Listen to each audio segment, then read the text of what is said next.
Bonjour à toutes et à tous, c'est Zachary, expert Photoshop, et dans cette vidéo, je vais vous montrer comment transformer n'importe laquelle de vos photos en peinture à l'huile, comme vous pouvez le voir actuellement à l'écran, comme ça, ou encore comme ça, et voici un dernier exemple.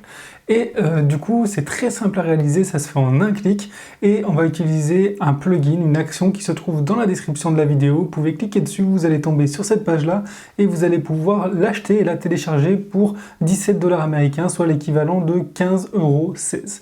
Donc je clique sur Buy Now, je l'achète et je vous retrouve ensuite sur Photoshop où j'ai déjà ouvert un document.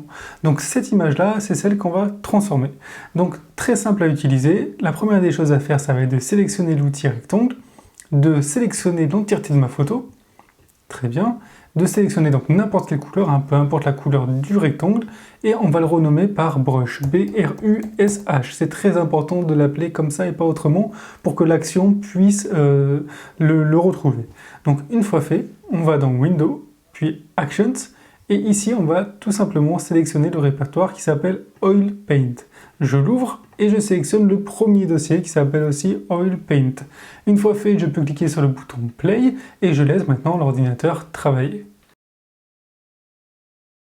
Ça y est, après quelques minutes de calcul réalisés par l'ordinateur qui pour nous aurait duré une journée de travail, voici le résultat de la peinture à l'huile super réaliste. Alors voici, on va zoomer dessus pour voir un peu le résultat. Alors déjà sur le fond, voici l'effet en zoomant bien dessus. Sur la dame, voilà. Alors ça rend super bien, j'aime beaucoup l'effet appliqué sur son chapeau, son visage, sa mallette de guitare. Voici le résultat, sans vêtements, ses cheveux, ça rend super bien, les arbres derrière, le décor aussi.